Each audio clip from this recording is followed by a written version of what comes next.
on? Jim, how are you? Oh, I'm doing fine. I must admit the conditions are surreal. We're in the middle of the ninth inning here, and one of my little indicators of weirdness is I lose track of what day it is. Yesterday I thought it was Saturday. You know, I'm not losing my mind. I'm just getting shell-shocked with financial market and economic trauma. Mm-hmm. So we're in strange times. This is very late in the game now. The dollar is in the process of dying. We were on a Skype call just chatting about a week ago on the weekend after there was an explosion at a chemical plant in Texas, and you sent out an email saying that was something you were not surprised. You had spoken of maybe an attack that might take place in Texas against an oil refinery or something of that nature. Anyway, in the conversation, you mentioned the words, "we're at war." And those stuck with me. Those words, that phrase stuck with me. So on to our first topic. Has the financial war and the trade war now turned into a hot war? I believe definitely yes. And now that we're in these modern times, we've got a much bigger civilian population. So rather than a global war like World War II where nations are overrun in their borders, what we have now are strategic targets being hit. If you look at some of the deeds that China has been accused of regarding the U.S., it's not overrunning California and with stormtroopers.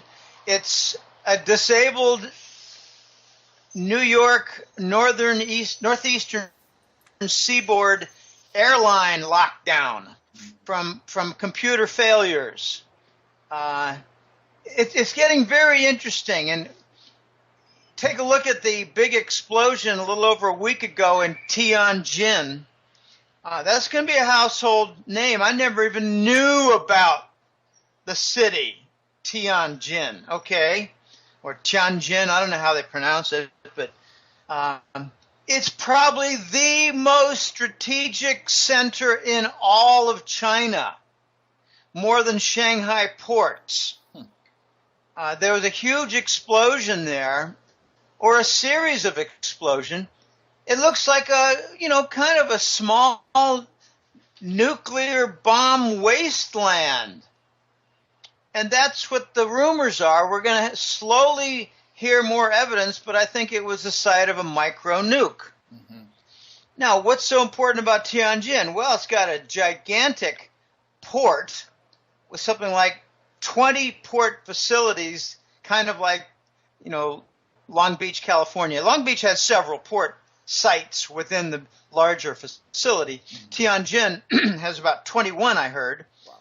Well, they also have a gigantic car facility that pumps out Volkswagens of various types of models, but it also has some chemical depots.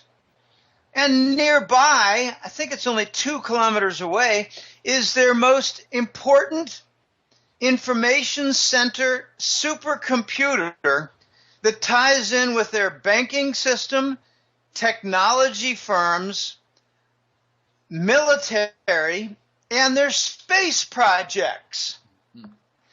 So it's kind of, very clear in my book. All right, if the U.S. wanted to retaliate, that would be the best place to do it. I don't know exactly how they did it. I suspect that there were some, electronic devices that were remotely triggered. Maybe they entered with containers in their port. Maybe there were some devices that were located in a car parked next to a chemical tank. But, there are a lot of rumors of a laser satellite application. Mm-hmm. And we're not talking about an accident here. Right. We're talking about an attack. And I think we're going to find Langley fingerprints exposed. It seems like the Al Qaeda asset has a new Chinese wing. It's called the Uyghurs, Uyghurs, Uyghurs, and they've got an office in Washington, and they had some connections even with the Bangkok explosion. Apparently, there were some exile dismissals out of Thailand of some of their people from the Uyghurs. And just a few days later, there's an explosion, the largest in the history of Bangkok. So, we're getting to a very dangerous stage where, following the Chinese RMB devaluation, which should be looked at as a cut, a dislocation from the Chinese central bank from the U.S. government.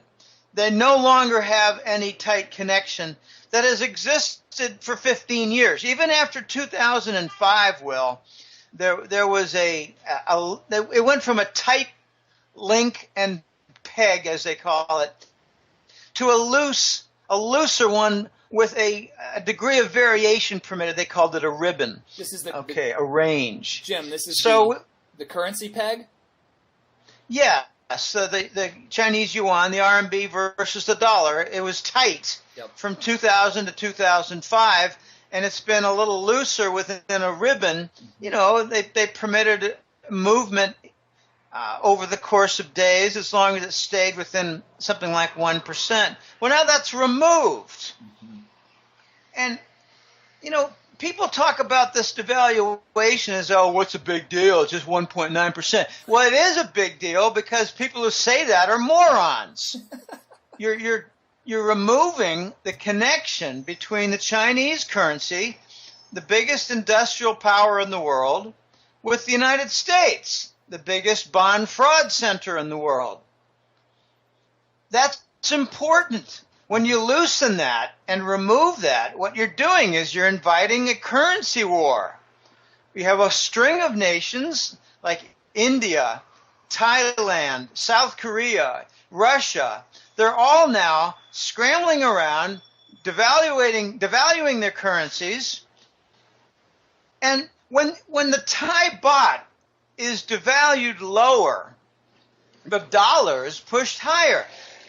We're at the point now where the clowns and criminals running the U.S. government were boasting that the dollar's strong. Pretty soon they're going to say it's too strong. Yep. We don't want it this strong. It's going to wreck the economy. Mm-hmm. So there's a lot going on. This is really amazing. But the U.S. government and the Fed don't want the dollar to be given an accelerant booster rocket. Mm-hmm. What happens when you put a bunch of balloons together like helium and they rise? Well, after they get to a few thousand feet, they pop, because a few thousand feet, the differential between what's inside the balloon and what's outside the balloon is great. So the balloon expands without the outside pressure being high. The dollar's going to rise and then vanish like a balloon pops. They don't want more devaluations from other currencies. So we're into the realm of intrigue now with devaluing currencies. The dollar, they don't want the dollar any higher. No, that's a great analogy. The way you just put that, as far as the Chinese currency depegging or removing its tightness or its relationship or its connectivity to the U.S. dollar, really what that spells to me in my mind is reality pulling away from illusion. The largest industrial powerhouse in the world is slowly coming to grips with reality. And by removing the connection even more so with the illusionary U.S. dollar, it's another one of these dichotomies, kind of like what we're seeing in the physical silver market with the COMEX price. But we'll get to that. We'll get to that later. Jim, I think this is serious. I mean, this goes right into what you didn't want to get into treasuries yet. You wanted to get into the markets and what's happening with the stock market. I mean, I know that it's, for those of us that have been following the behind-the-scenes activities for a long time, watching the market starting to nosedive and have incredible bouts of volatility. What was the other day? It had like, I don't know how many 400 and 500 and 600 point swings. You have to look at the intraday trading, not just what did the Dow close at, which is all that the main propaganda channels focus on. It's what the average American focuses on. Oh, well, it closed up 200 points today, or it closed down 500 points today. But when you look at the intraday activity, it's shocking. What's your interpretation of the stock market nosedives? Is this just the glue starting to come, unglued? Yeah, it's the Wile E. Coyote moment. Wile E. Coyote realizes, I got 300 feet below me in the canyon. I can't help but think that there are two big things going on here that I think are at work. The first is, if they weaken, to begin with, who are the biggest buyers of the stock market but the Fed and Wall Street banks? Mm-hmm. These are extensions of the QE bond monetization that has turned into asset monetization, asset support. I mean, I'm surprised they haven't brought in municipal bonds into the picture yet. All right, so you've got this weakness in the Treasury bonds that's been apparent now for about 5 months. 4 months, 6 months, 8 months. You got the repo market gone weird, the reverse repos being abused for hidden QE. You've got the dollar swap facilities. You got negative interest rates. You got much lower bond liquidity, trading volume. The Treasury bond market is showing fractures. So how do you generate some demand for treasuries but weaken the stock market? So they opened it 1,000 points down. Who opened it 1,000 points down? How did they open it 1,000 points down? Those are the questions to ask, and they're often not asked by John Q. moron public. Well, the way you bring down 1,000 point opening is with S&P futures contracts. And who does them? Wall Street banks.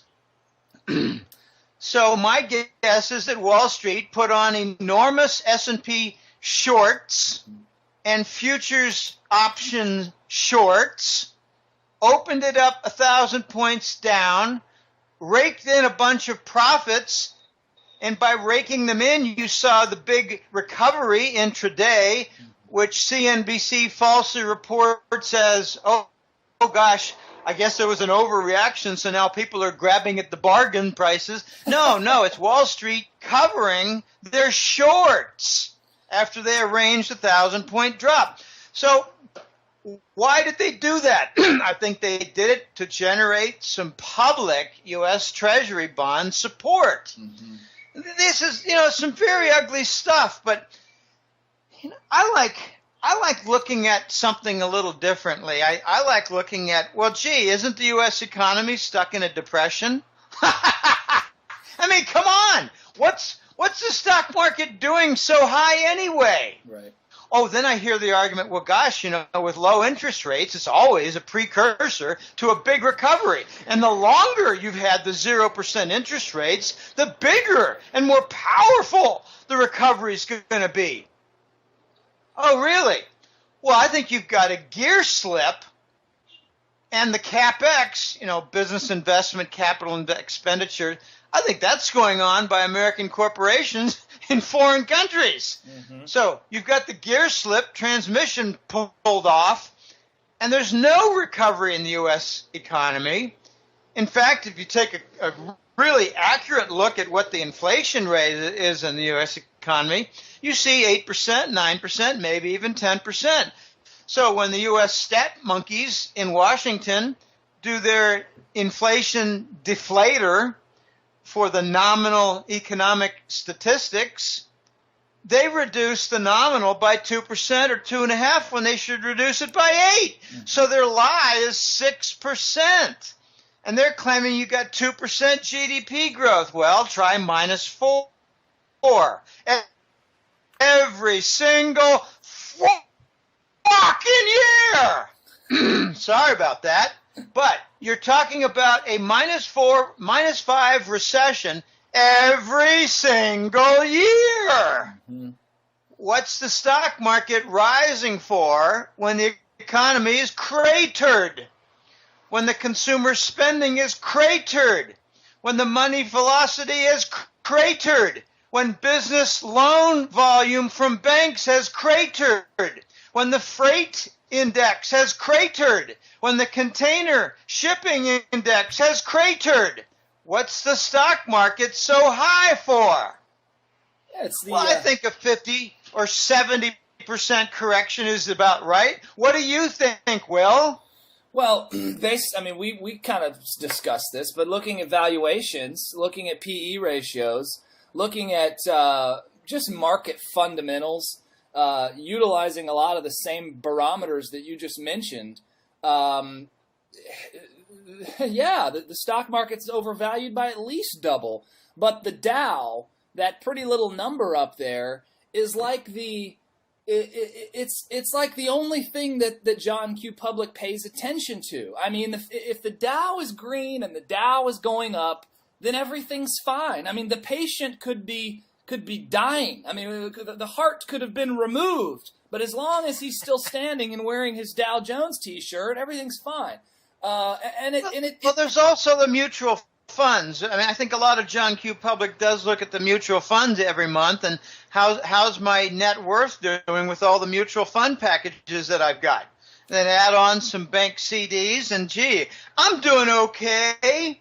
But what they don't factor in is maybe losses as the banks die, losses to their CD valuations. Now, this is not just a Wile E. Coyote movement. I think this is a situation where Janet Yellen is the American version of Robert Mugabe of Zimbabwe. And I've been saying this now for 3 or 4 months. Our monetary policy is Zimbabwe-like. We've got African monetary policy, which pumps up the stock. So sooner or later, there's going to be an avalanche pushing it back down. And I don't know if it's going to be joined or defended by Wall Street. And I don't really give a damn anymore. But you can't have these valuations for stocks. And on top of that, the valuations, I think, are exaggerated because they've got some phony profits. Yeah, cooked books.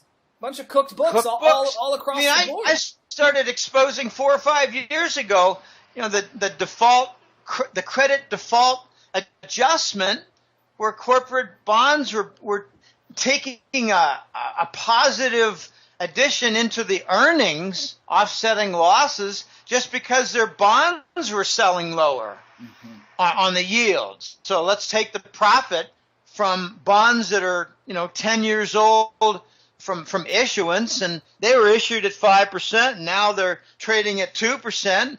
Let's take a profit on that in the account. There's all kinds of gimmicky crap going on in corporate quarterly earnings reports and their earnings. So that affects the valuations, which are already, even after the gimmicks, double of what they should be. Right. So this is I think we've got some arranged swoons and dives in the Wall Street community. I think they wanted to maybe test also. This is the big second point. Wall Street wanted to test to see, well, is there more money on the sideline that might come in if we lower it by 1,000? Will money that's been waiting patiently, will it enter the market? The answer is hell no. No, I think the stocks are going to be the first major casualty. And it's not like you're going to have to wait for it to happen because it's already begun happening. We've got enormous losses, like you could even call them catastrophic losses. There were some big monitors out there that are saying right now that you've got a reduction in valuation, in other words, stock losses. I love how they put these nice phrases, valuation reductions. Oh yeah, how about stock losses? It's over $1 trillion, like 1.3 trillion just in the energy sector. Wow. So the initial damage, I think, is in stocks, but it's coming in a follow-up manner to the massive cracks that are in the Treasury bonds. And don't expect the Treasury bonds to crash. Don't expect interest rates on the 10-year to go up like to 4% or 3.5%.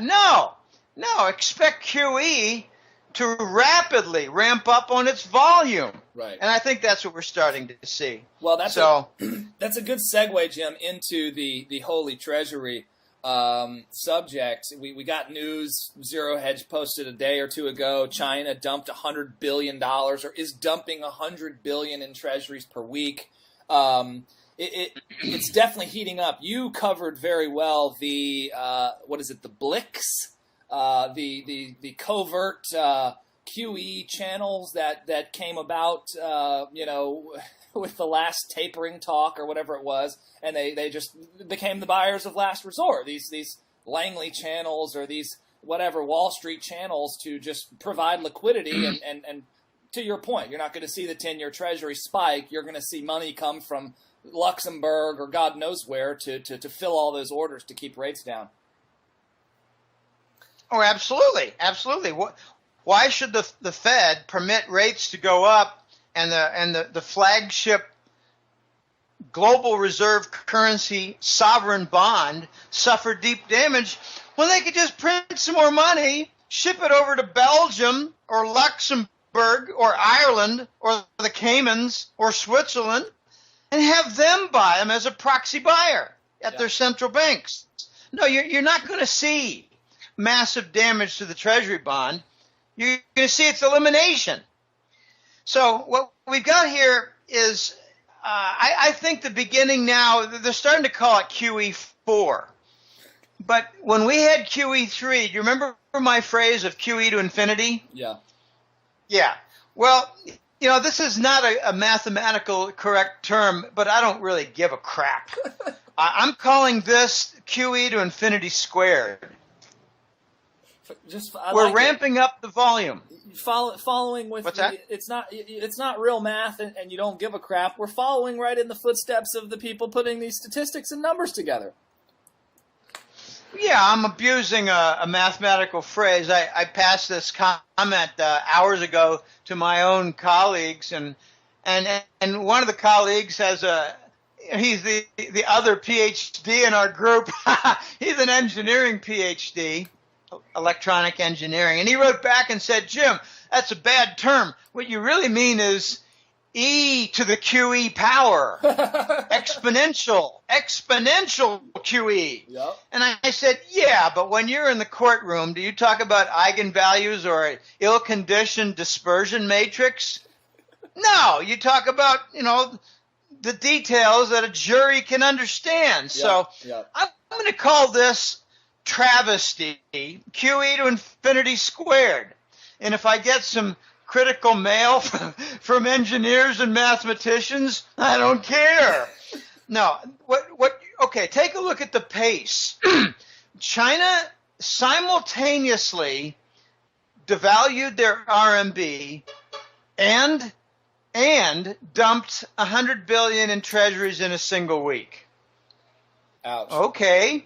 Then the next week they dumped another $100 billion in treasuries. Now, normally, if a nation and a central bank dumps, say, $5 or $7 billion, it has an effect on the bond yield. So, what's the effect of China dumping $200 billion, which is like 20 times more, 15 times more? What's the effect on the bond yield? Nothing. Luxembourg came in and filled the orders, right? Who did? Luxembourg, or one of these proxies came in. Oh, Luxembourg. Yeah. Some hidden agent came in and bought up the dumped Chinese treasuries. So don't expect an effect. I looked for the last couple of days. I've been looking at the 10-year yield, and we had a move down into the 1.9s, intraday down 1.9 flat, but it was back up to 2.17 a day later. Mm-hmm. Where's the damage? There's no damage. Why isn't the U.S. Treasury bond at 12%? Why isn't it at 13%? The fundamentals are worse than Greece, mm-hmm. and we have war on a credit card. So, gosh, if you're going to do a debt rating agency analysis of the fundamentals, namely how much new debt is issued by the U.S. government and how much interest is there out there to buy U.S. government debt securities, namely next to none, and add in, the debt rating agency asterisk, they're at war with almost every nation in the world. I'm sorry, only maybe 6 or 8. Well, that's costly. Add in maybe a little double asterisk that the U.S. is maintaining 150 or 170 military bases around the world. Doesn't that affect the debt rating? Wouldn't that take the Treasury bond to 12 and 15%? No, there's no effect. In other words, you're seeing QE to infinity squared. Okay, there's a lot of focus on China. There's always a lot of focus on China. Okay, fine. They have $1 trillion in debt. What was that, a couple months ago? Well, now maybe it's in the 700s. Mm-hmm. Okay, maybe in another couple months it would be next to nothing. I don't know. The important thing is not so much that the Chinese are dumping, but are they attracting the dumping exercises in a lot of other countries and regions in the world? I like to point out always the Gulf Emirates with Saudi, UAE, and the other nations in the Persian Gulf. How much money do they have tied up in treasuries? I've said this before in interviews. Add up the major Gulf region sovereign wealth funds, and you get $2.3 trillion. Mm-hmm. Half of that is with UAE alone. The Voice has some contacts directly in UAE, in Dubai, and he informed me a year ago they're pissing in their pants. Yeah. Because they can't get rid of the treasuries that fast that they've accumulated in 40 years. Mm-hmm. So if you accumulate sorry, I'm losing my voice already. If you accumulate treasury bonds over a 40-year period, you might need 6 or 10 to get rid of them all. Sure. So now the UAE sovereign bond managers, sovereign wealth fund managers, and I hear there are about 20 of them. I hear they're all pissing in their pants. Maybe they're trying to deal with the problem now of owning like 1.7 trillion in U.S. treasuries. I've had some off-the-mark comments from a couple of followers in my Contact Us who've said, Jim, I think you're underestimating how much U.S. bank sector stocks the Arabs own. Look at Prince Al-Walid. And I reply to them, yeah, maybe they own a few more billion than I think. But if you add them all up, I don't think you even get 0.5% of 2.2 trillion. Well, and correct me if I'm wrong, Jim, but bank stocks are a lot easier to liquidate, at least on a larger scale, than treasuries. Maybe I'm totally off the mark there. Oh, no, I think you're right, except that there's a new problem in the treasury bond market, and that is the volume is down 60% from what it was a year ago. Wow. And there's plenty of liquidity in the big bank stocks like Al-Walid. I call him Prince Dickweed, pardon my French. But Prince Dickweed, he can dump his bank bonds kind of easily. And I think he has been doing that.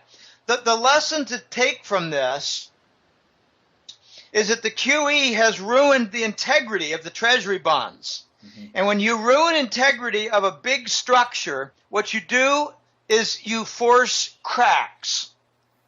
And we have the cracks with negative rates, damage to the repos, abuse of reverse repo, which just hides QE volume. Will, I put this in the August hat trick letter. There's $40 billion a day of failures to deliver of Treasury bonds. Wow. 40 billion a day is $1 trillion a month. Wow. Is that hidden QE, by the way?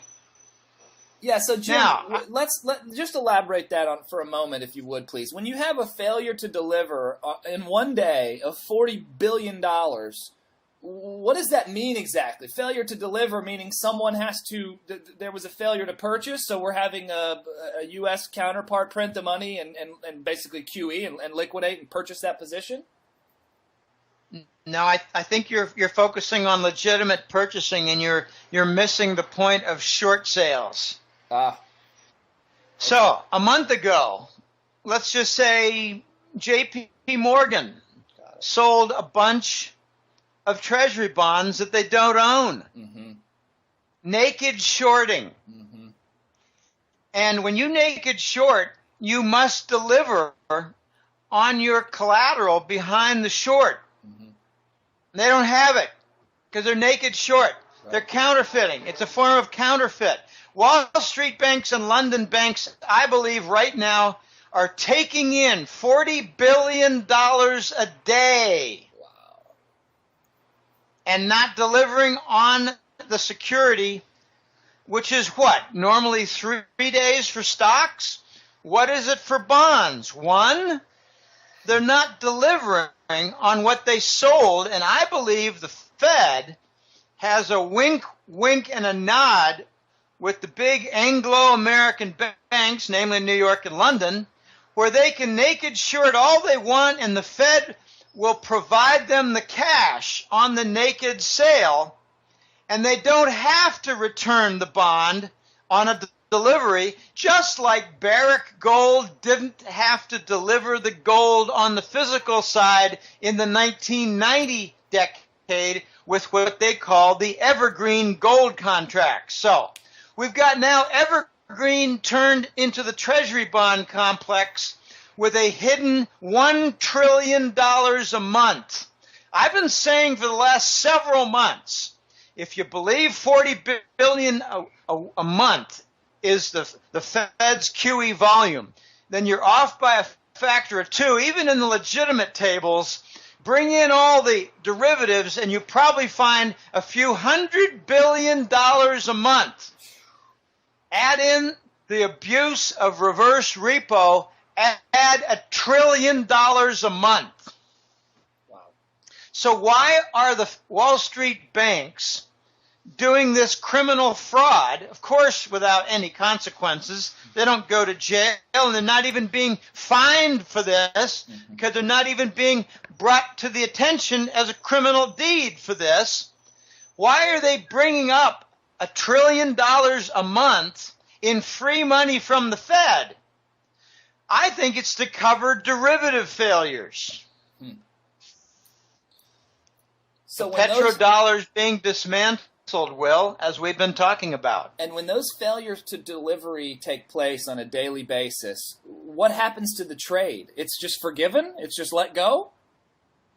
Or as you said, the Fed is producing the cash. Aren't these banks too big to fail and too big to prosecute, sure, too big to jail? Sure. Yeah. They had the TARP fund fraud where they asked for $700 billion to make sure they had lending capital. All they did was they covered their preferred stock and some of their corporate bonds. Mm-hmm. The criminality is all over the place. I just have passed on an article to my brother, who I regard to be as an extraordinary knucklehead with a Phi Beta Kappa economics degree. I call him an extraordinary knucklehead. The article I passed on to him was $260 billion in fines and penalties from the Wall Street banks in the last few years. Wow. So I asked you, John, do you feel comfortable having your 7 No, 6 figures in savings in 2 big Wall Street banks in Chicago. You extraordinary knucklehead. Don't worry. He'll never listen to this interview. He's too busy reading the New York Times.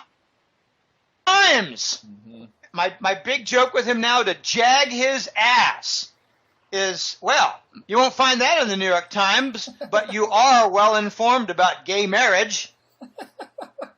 And by the way, our fearless leader had another slip before military leaders coming back from a trip, addressing an Annapolis crowd where he said, well, we just got back from a long trip, and Michael and I want to thank you for all the help you've done. I mean, people need to wake up.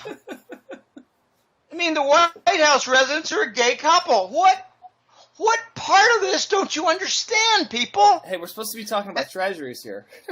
Oh yeah, sorry. Well, I'm sure Michael Obama finds a treasure trove in Obama's backside. Oh boy. All right, so there, I brought your connection to treasuries. Thanks for that. Should we? I really want to get into the metals and just touch a little bit on what's been happening with metals. Is now a good time for that, or should we? Do you want to get into energy next? And no, go straight.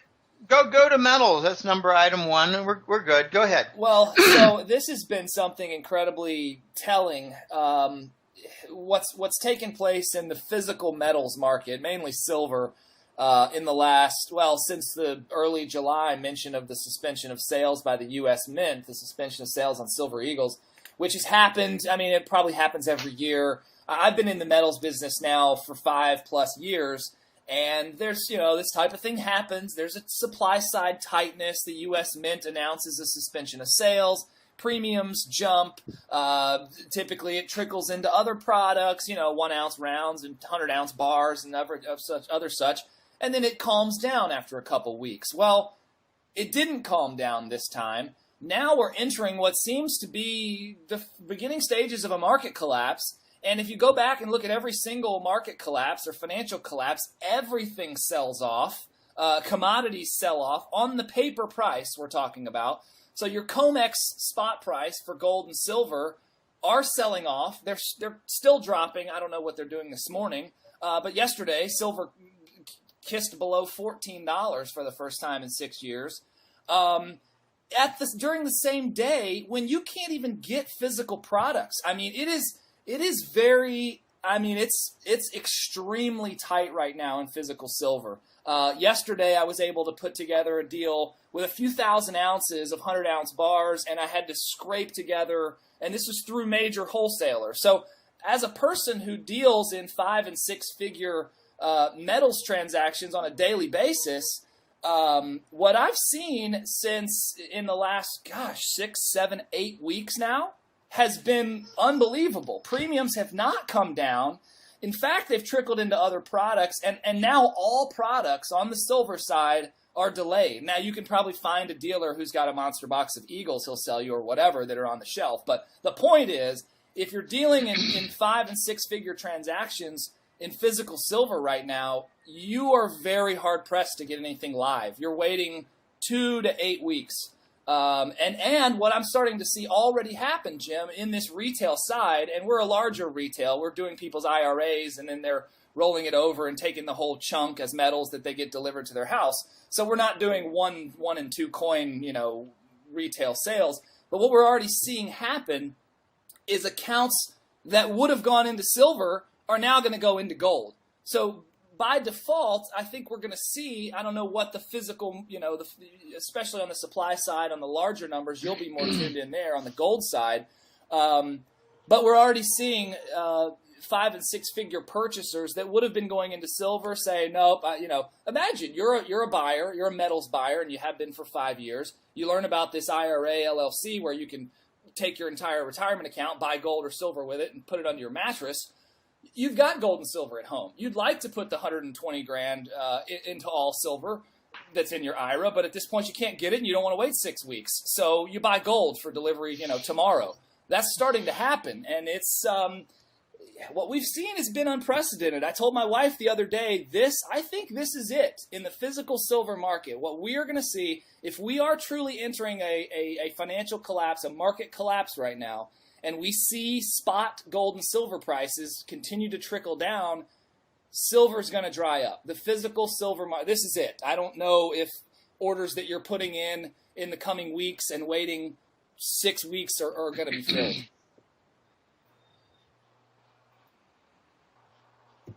So I agree. I didn't hear a question there, so I didn't answer. Yeah, I agree, Will. Talk to me about the gold side. I know you're more tied in on the larger trades, on the physical gold side, especially international. Are you hearing similar rumblings? I mean, it's... Well, I'm not necessarily tied into one particular side of the precious metals. I hear, I mean, my inbox is it's an international switchboard. It's amazing. When the voice communicates about conditions, he mentions things about very large gold sales.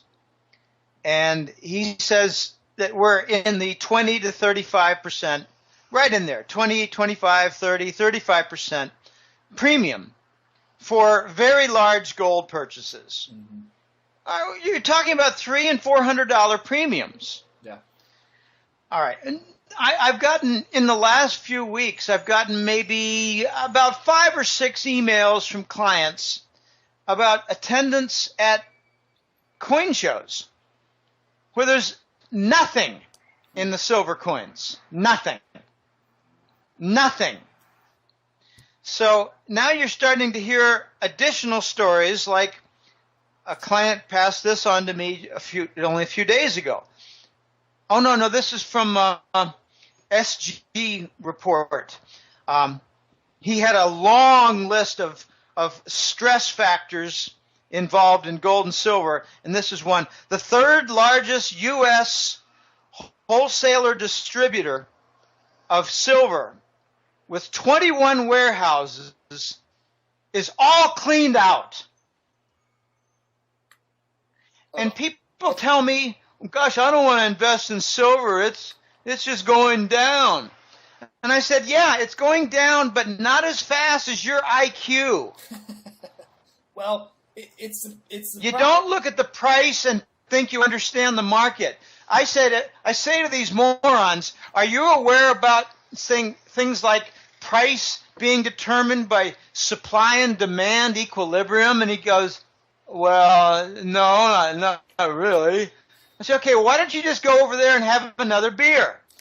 No, you can't teach French to a dog. Well, and the problem, Jim, is that a lot of these people, if not all of them, they expect that the price discovery mechanism has these laws of economics built into it, or they expect that. So even investors like that have a little bit of a nut in their brain that have bought physical silver. People in my family, for example, Will, why is the price still so low? They expect that the price that they are told is true and real, and it maintains all these real economic laws. And it as you and I well know, yeah, but they don't. These same people, Will, they don't buy your conspiracy talk about a suppressed market and naked shorting by the big banks and a colossal, short position by the big banks on the commitment of trader. They just gloss over when you talk about that, and they think you're nuts. Oh, conspiracy. Oh gosh, I don't know about that. Hey, honey, can we get going with the dinner? I get tired of these people. I don't have any time at all for them. I think they're going to wake up when they hear something like this as a headline news. Yeah. The U.S. Mint and the Royal Canadian Mint have announced they're shutting down indefinitely. Mm-hmm. I don't even know if that would do it, Jim, to be honest. Well, maybe not. I don't think it would. Maybe not. No, but well, here's another item from the stress side.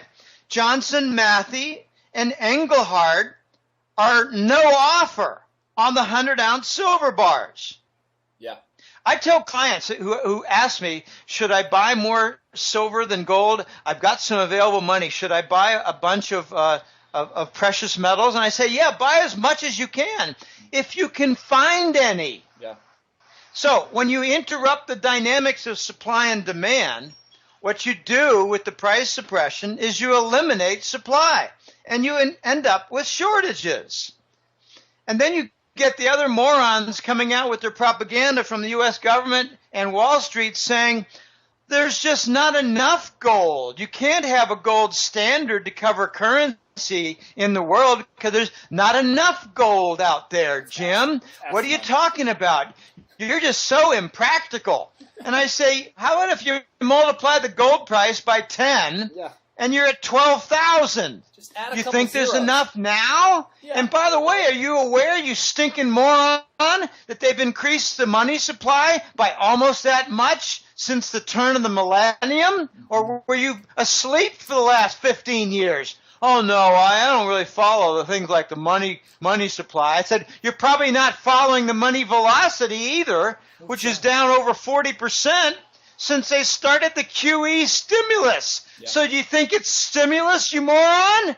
I mean, I'm really losing my patience with a lot of people, but that's okay.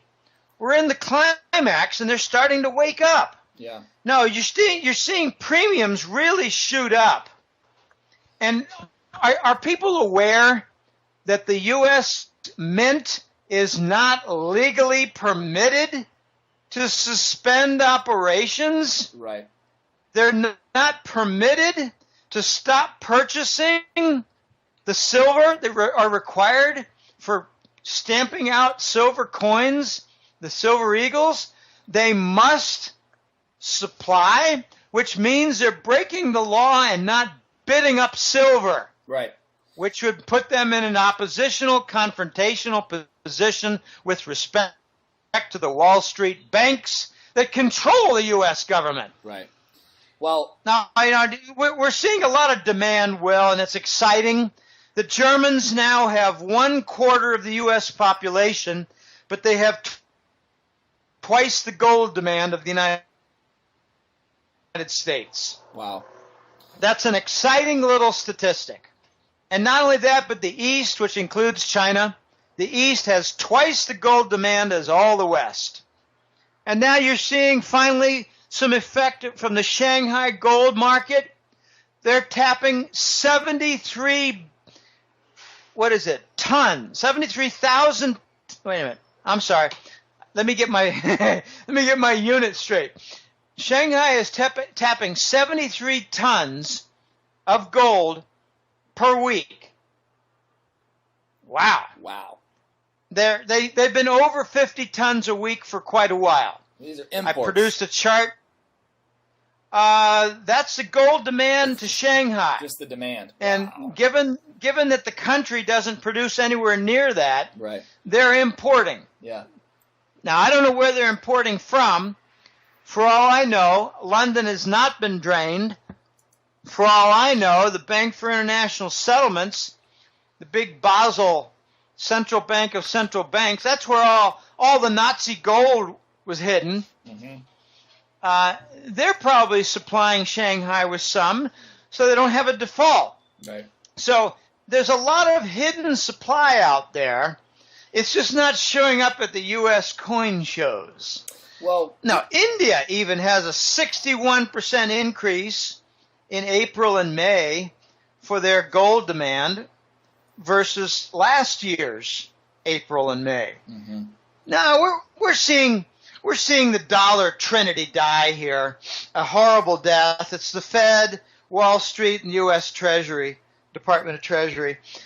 This dollar trinity is, I think they're going to start killing each other before long. Interesting. Cut off the nose to spite the face kind of thing, huh? Well, it's a bunch of sharks in the pool, and they realize that that little shark over there is a little wounded and swimming slowly, so let's kill it and eat that shark. Oh, no, that was Lehman Brothers. Now, there's going to be another sacrificial lamb, and I don't know what it's going to be. I don't know that it's going to be I don't think it's going to be a single Wall Street bank. I think it's going to be an entire country's banks. Interesting. Like maybe they're going to attack all the French banks. Interesting. In order to save and buy time for London and New York. They're going to not kill a shark. They're going to kill a group of sharks in other waters. Mm-hmm. It's hard to know what's going to go on. What I try to do, and I believe it's been an advantage of mine for several years, I try to think like a criminal. Mm-hmm. And I tell you, I watched all the Godfather movies. I was a student of the crime sector. Mm-hmm. I looked to see how do criminals act. Well, they silence somebody who has too much information for potential evidence. They kill them. If one crime family has a member and they're just a little too friendly with another crime family, they kill them. And these are what I learned watching The Godfather. And this is how the U.S. government is starting to act. And even my brother noticed, he said 3 years ago, Jim, I realized the U.S. government's turning into basically a criminal organization. Mm-hmm. Yeah, but he stops there and doesn't follow it up. Right. Yeah, when you acknowledge the fact that our government is involved in criminal activity, you then have to take it a step further and say, okay, well, what does our government control that affects my life and my world? Oh, it's everything. It's your U.S. dollar. It's your savings account. It's your energy. It's your oil. It's the air that you breathe. It's the food that you eat. It's the vaccines that you put into your children. It's everything. So until you start to really question... And soon it'll be an RFID chip in your arm, because that movement's really doing well. Yeah, they've already We should really get to the energy sector losses here, Will. Okay. All right, let's hit on that, and then I want to wrap up, because we were going to keep this short and sweet, and so far we're sweet, but let's hit on the energy sector. I know that's a huge one. Sure. So the losses are now starting to show face in the energy sector. I mean, I think they've been on the books now for a long time. Companies like Chesapeake operating, I don't even know how the hell they've been operating for the last 5 years. What are you seeing? What's starting to, it looks like some things are really starting to show face there. We're starting to get some major monitors out there come forward and say, well, if you just look at the energy-based exchange-traded funds, and another group, I can't remember what that was, but two official top-line monitors, they're showing $1.3 trillion in energy sector losses. Okay, and now you've got Hercules, which is a driller. They're having massive losses, like 70% on their secured bonds, and a near total wipeout. I think 3 cents left on a dollar for their unsecured bonds. Wow.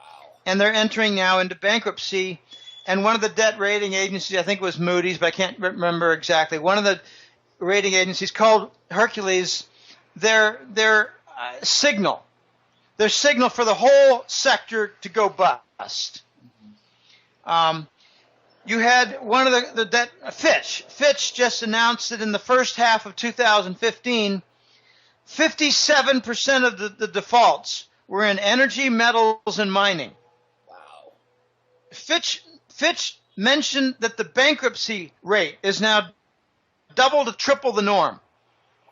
And you're starting to see pretty significant losses in the private equity firms. Mm-hmm.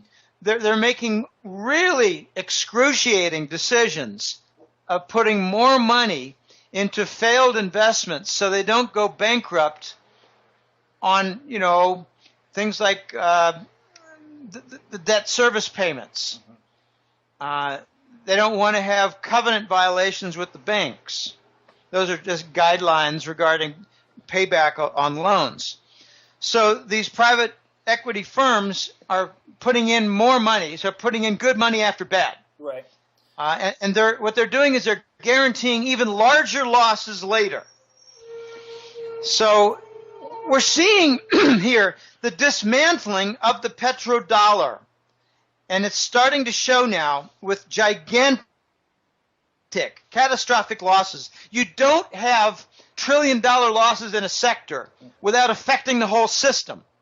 I had an email just a couple of days ago from The Voice, and he wrote and said, Jim, I know half a dozen people who were multi-billionaires, and now they're struggling just to be called billionaires. Wow.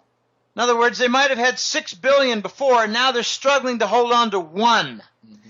He said they're not going to miss a meal, but unless they do a good salvaging job, they're not going to be able to walk away with enough to continue in any kind of business ventures. So the foundation of the dollar is being removed. It was the oil sector. Yeah. We abrogated in 1971 the Bretton Woods gold standard. 2 to 3 years later, we put on the petrodollar de facto standard for the dollar.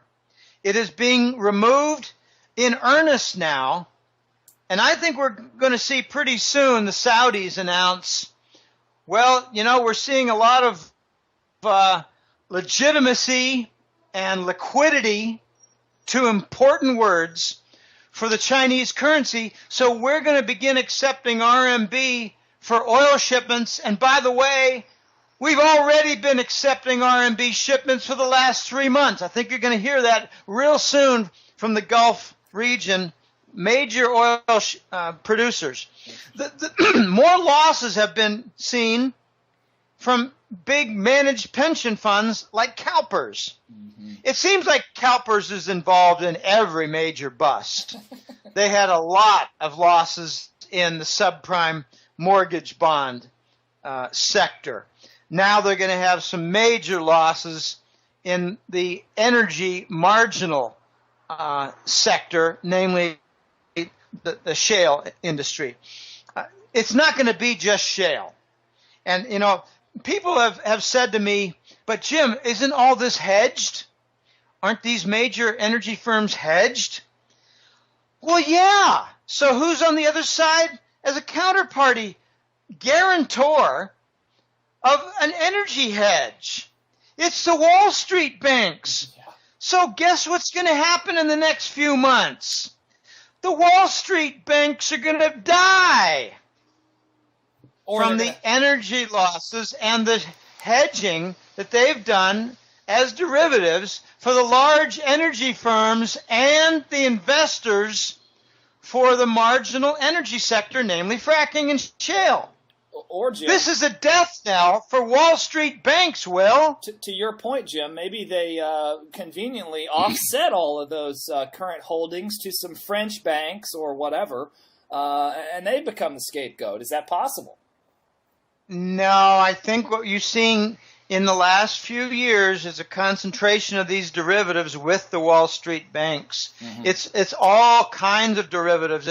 It's Forex derivatives. But what is the foundation for all of the Forex derivatives but the energy derivatives? Because oil and the dollar have that grand foundation in the derivatives. Right, right. So we're seeing now the destruction of the U.S. foundation in Wall Street banks for the dollar. Mm-hmm. This is it. This is game over.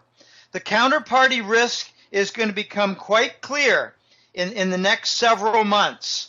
My best expert on COMEX and hedging related to shipments and positions is George of the COMEX. I'm actually mentioning him more often in recent months in the Hattrick Letter reports.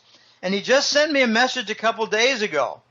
In the coming months, as the oil hedges expire, you're going to see an unleashing of the full brunt of damage and expect some Wall Street banks to face a death experience.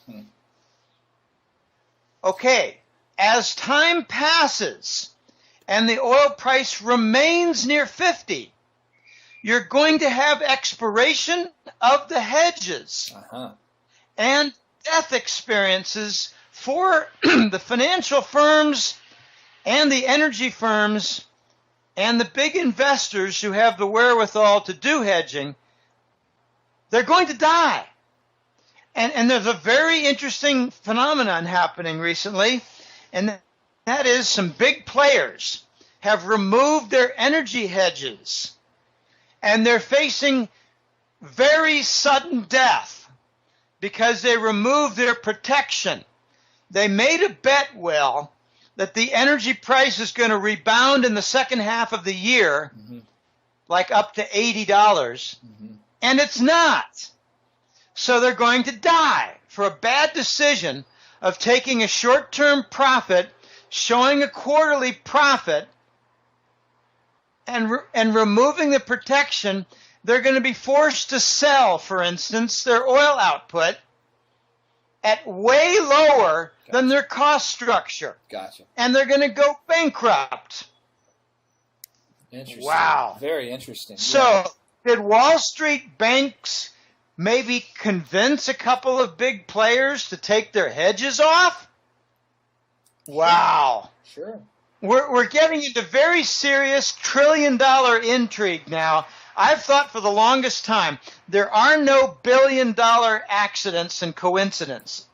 So when it comes to a trillion, which is 1,000 times bigger, these are all rather planned, or they're all part of a grand cycle that's unstoppable. And we're starting to see now, 44 years later, the death of the dollar.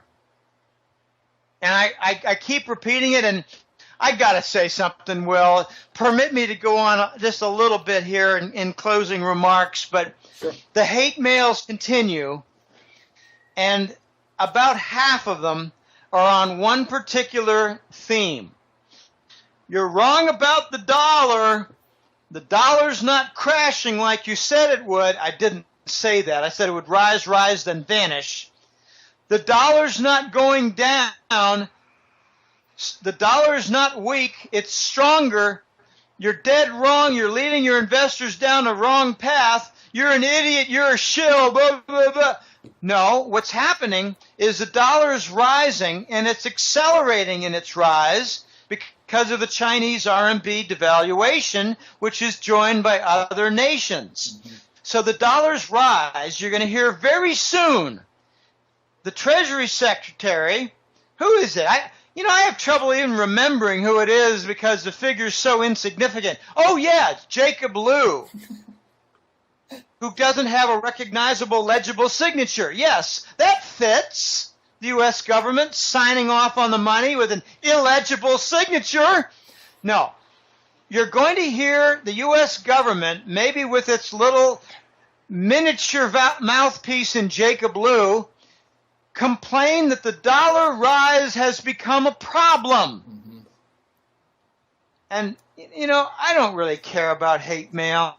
And thanks for the approximate 200 to 250 nice emails saying things like, I don't listen to those idiots. They don't understand forecasts. They don't understand markets. They're probably working for Wall Street or Langley. They're a bunch of shills and trolls. Don't let them get you down, Jim. Appreciate your work. And those forecasts are correct that the morons, the trolls, are calling incorrect. I never said the dollar was going to crash. I said it was going to vanish, which is way over the heads of these Bush 80 IQ trolls sending me emails. They're like 3, 4, 6 a day. Now they get me a giggle. I read them and say, oh gosh, this guy is so stupid. He's so stupid. He can't even understand a forecast. I doubt he could even define what a forecast is. So most people are having trouble understanding the forecast of the dollar rising irreparably, uncontrollably, and then vanishing. How does it vanish? A new dollar is created for domestic purposes only, because as the RMB has more wide usage across the world as trade payment vehicle, they don't settle trade shipments in treasury bills anymore. They're going to do it with Chinese RMB currency. when this becomes more of a quasi-standard around the world, the foreign nations are going to tell the U.S., we don't want your treasury bills anymore for your payments on imports.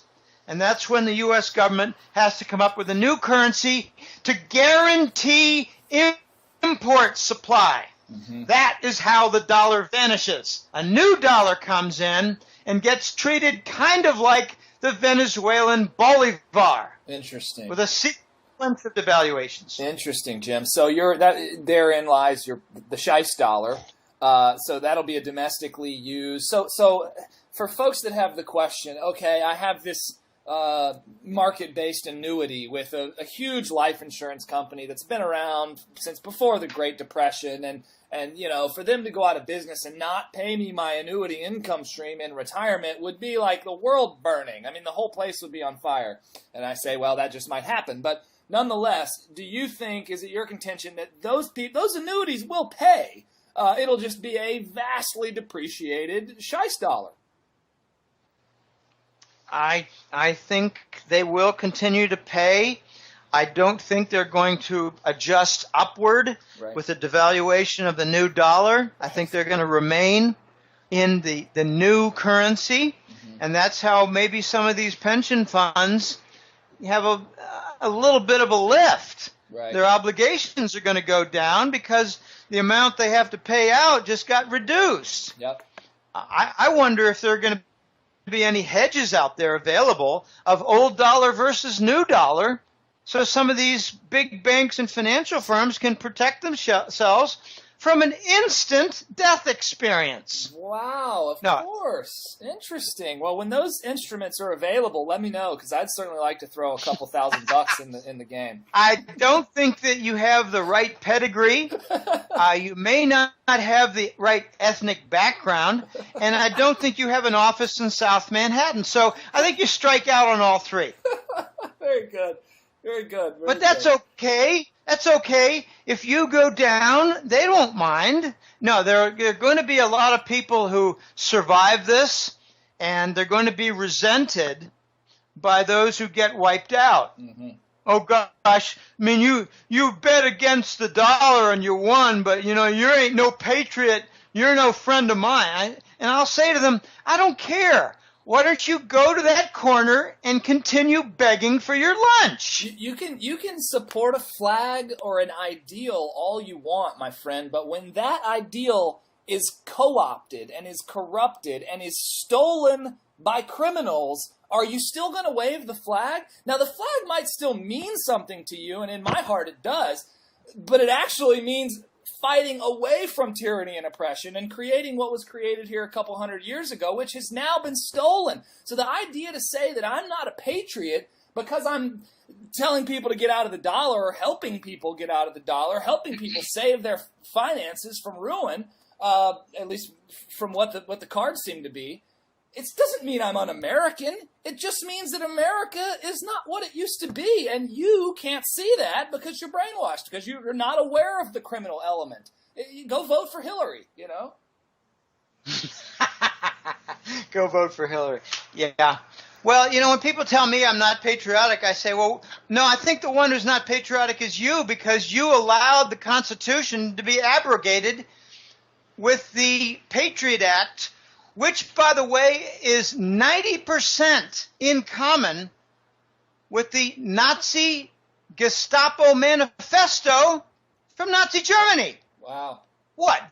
Did you miss that? Mm-hmm. I say. No, I am an advocate of gold and silver, and those who tell me that it's not proper to have gold and silver, those are the traitors. Right. So the traitors started with Richard Nixon going off the gold standard. That's your breach from the Constitution. That's your criminal act. Mm-hmm. And this is all consequence. Now, if you want to get really ugly, Will, let me have this closing note. You got the stars and stripes on the flag. Don't they really need to be swastikas, blood, and heroin? Mm-hmm. No. I bristle when people tell me you're not patriotic. I have family members who tell me I'm not patriotic. and I tell them, go to hell. Just go to hell. Leave me the hell alone. Well, in looking at your Skype picture, your Skype thumbnail is the great Ben Franklin. So Yeah, Ben Franklin. That's two of my biggest heroes of the founding fathers are Ben Franklin and Thomas Jefferson. Yeah. I mean, to be sure, Washington was great. He led them all, but who are the brains behind it? Mm-hmm. Who are the ones who really did the tough legwork? Oh man, and the legwork was Franklin. Yeah. He went and solicited France's alliance to fight against the British, and Jefferson, he wrote the Declaration of Independence. He warned about excessive power to the central banks. Yep. Eternal vigilance. Thomas Jefferson was the genius. Yep. No, his quotes still today with eternal vigilance and dangerous freedom versus peaceful slavery. I mean, they ring so true. Oh, absolutely. And Will, I bring up the founding fathers when I have conversations with my own father. I say to him, do you think Franklin and Thomas Jefferson and Hancock and John Adams, the people that you hold in such high regard, do you think they would be happy with the Patriot Act? Do you think they would be happy with the airport restrictions? Do you think they'd be happy with the too big to fail banks that aren't liquidated? And all I get is silence. No, if you bring out the heavy artillery in such arguments, all you get from the family members and the people who are emotionally attacking you is silence and ignorance. So, my father just yesterday said, "Well, you've got a lot of followers, Jim, and I understand it. It makes you kind of feisty, like a junkyard dog, and it's like on the margin of our society." I said, "Yeah, it's on the margin of our society, Dad. They're the people who want to preserve their life savings." And they're called kooks for wanting to preserve their life savings. Isn't that crazy? And then I got the shock of shocks. This really surprised me. My sister, who's holding a rather sizable work-related 401k, mm-hmm. She's been given advice for the last few months by her financial advisor to convert and to invest some of her position for the pension fund, personally managed pension fund, in gold and silver. Wow. And I felt like joking with my father. Gosh, does that mean that her financial advisor reads the Hetrick letter? No, but I did have one pleasant experience related from my sister to me. She's an attorney in Pennsylvania. She said to me a couple of years ago, Jim, I had a rather surprising conversation with one of my clients. And the client said that he was a financial advisor, and he'd been working in the industry for 20 years, and he was going, through his own turmoil, blah, blah, blah, that related to my sister and her work. Tired of lying to people, basically? Sorry. No, he was going through a divorce. Okay. Anyway, he said to my sister, I read a bunch of financial newsletters that are not mainstream. And she said to him, have you ever heard of Jim Willie? And he said, yeah, of course I have. Oh, he's my good. favorite. He's the best. No, I didn't say that, but he said he's good. And she said some other things, but I'm a modest, humble guy. And she said, oh, that's my brother. And he dropped his jaw and said, you're kidding. So my sister, through happenstance, encountered somebody who reads the work that we do over here. And I give a lot of credit. I always try to bring in, it's www.goldenjackass.com, but behind me are 6 or 8 extraordinarily smart guys and very well connected guys who hear things, who know what's going on in the mining industry, because one of them is a venture capitalist in the mining industry and oil industry. We've got an engineer with patent history, very, very successful. He knows what's going on. The voice is a gold trader. I got George. I call him George of the Jungle, but George of the Comics. He's a former comics logistics manager. I've got London Paul, who's an expert in London Center finance and does a lot of consulting work for them. I mean, I get a lot of help. There's a guy who's a mortgage bond expert who provides me stuff. There's a founder of Implode Explode Mortgage. He helps me out, has stuff all the time. And then there's the venerable Rob Kirby, who's the bond expert extraordinaire, who taught me what I know, which, is not a lot, but he taught me as much as a monkey could learn about derivatives. I've got a layman's understanding and a little bit better of the derivatives, and thanks to Rob Kirby for that. He's a hedge expert, a derivative expert, a bond expert, who went out of favor in Toronto because he revealed how Wall Street was using Toronto banks as a skunk site to hide a lot of their derivative trades. Mm-hmm. So, this is really ugly stuff. Let me not leave out Euro Raj, who had a lot of experience working in London, and he's my hidden secret expert, not so well hidden, but my very valuable expert for Iran, India, Turkey, and he comes from that region. That's why I call him Euro Raj. But he's an experienced London banker. So I got 2 London bankers in my gang, and I gotta say, they don't miss much. Mm-hmm. And we chew things over, and they appreciate my contribution, even though I'm just a lowly statistical analyst. I've had to learn about economics, and I love saying this in my bio. I'm unencumbered by the limitations of economic credentials. Mm-hmm. And my brother is limited because he's got a good, solid bachelor's degree. He doesn't know jack shit about economics. Jim, you hit the nail on the head with that. I mean, I went through an international business degree and was a financial advisor for several years. And it's funny, I was just having an email back and forth with a new client last night, and she is a little bit hung up because her financial advisor, who really cares for her, and that could be true, it could be a friend, and he's concerned about this IRA LLC rollover and wants to read up on it and blah, blah, blah. And in conversation with her, it came out that, look, financial advisors, economists, they are not only trained, regulated, they are born into this lie. Call it an illusion if you want to, if you don't want to believe that they're lying to you, because they actually, in their minds, may not be lying. It's a complete illusion that they are spoon-fed, that the industry feeds them and reinforces in them like some sort of a communist apparatus. It is so powerful. The level of brainwashing. I mean, I worked with really, really, really sharp guys that in financial advising, working for a great broker-dealer, working for one of the better national ones.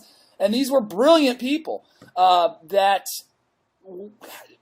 I mean, it's almost as if what they were trained and what they were spoon-fed and what they were bred to believe was so powerful that it took away their ability to rationally think or to critical think or to question any of it, which is why I'm so terrified of putting my children through any type of school at all that's not like a classical education. That do not regurgitate, do not do what you're told, question everything.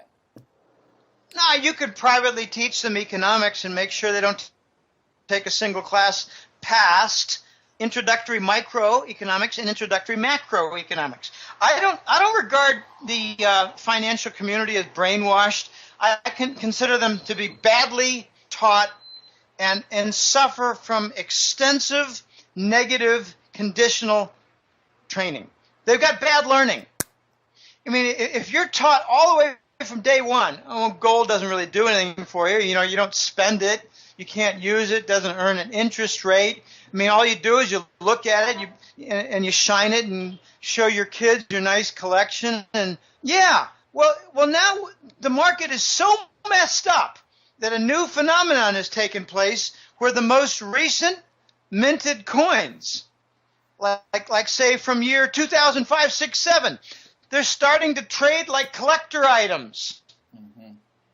Okay, so you got all this bad learning, but I don't think you could have a financial advisor explain to me why a 2007 minted Silver Eagle silver or an ounce gold piece, why are they trading like a collector item? And it's demonstrated proof of a broken market. Yeah. And when you get the broken market, and when you get the new dollar, and when you get its devaluations, you're going to see the COMEX shut down. Yeah. They're going to be lawsuits, international lawsuits, not U.S. lawsuits. International law is closing in on Wall Street and Washington. I think you're right. We're in dangerous times, Will, and people better get their gold lined up and their silver lined up. I still say gold fights the political battles, but silver's going to win the big spoils. Right. Gold is going to double and triple in value, but silver will rise 3- and 5-fold. Mm-hmm. The Voice thinks that the gold to silver ratio is going to come down to 25 to 30. Yeah. And you're going to get a giant rise in the gold price. So he's expecting a monster rise in the silver price. Well, at this point, friends, don't wait. Don't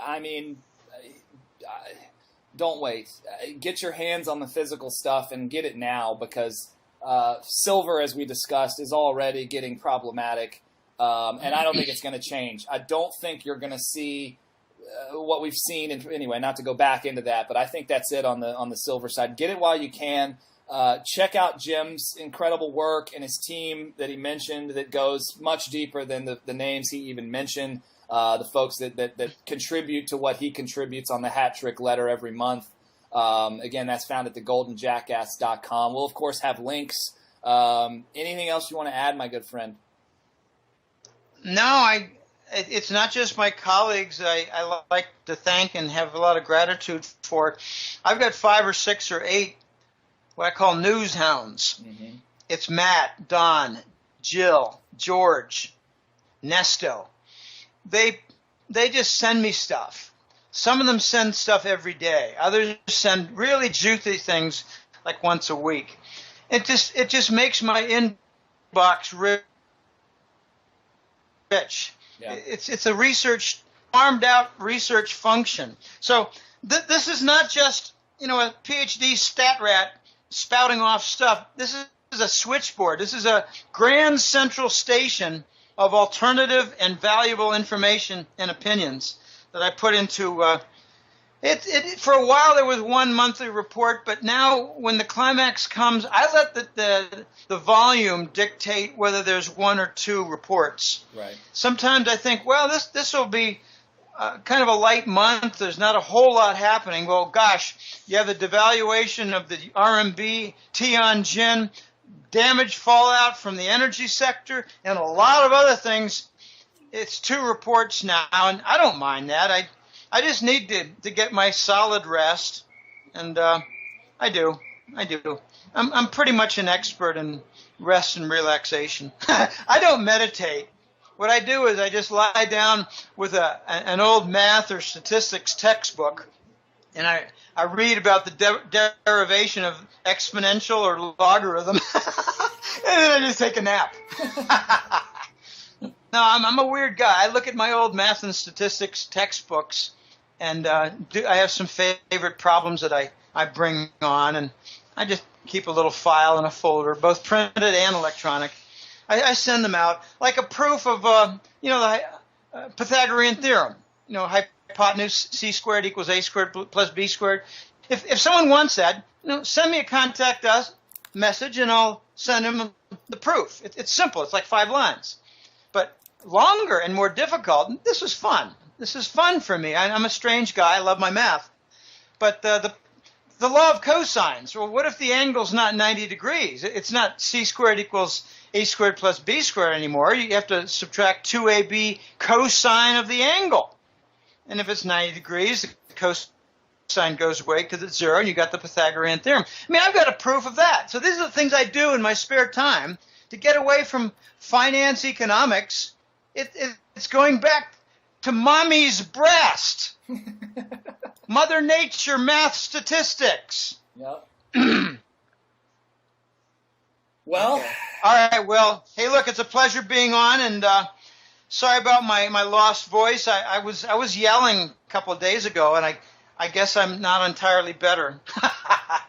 Well, get some rest. I know you've got a busy week for your voice here coming up, so rest it out, my friend. It's always a pleasure, and yeah, look forward to seeing how things unfold, and yeah, we'll do this again, I'm sure. And we were doing them every few months, but with the way things are starting to come together here, we may have a Jim Willie once a month moving forward. I don't know. Let's just see what happens. But love having you. Well, it's a pleasure being on, and I hope to be on again. And next time I'm on, expect much more damage to be evident. Yep. That's one thing we can promise. Much closer to the big day where they launch the new dollar. Mm-hmm. I call it the Scheiss dollar. And thank you all those German clients and German followers who helped me to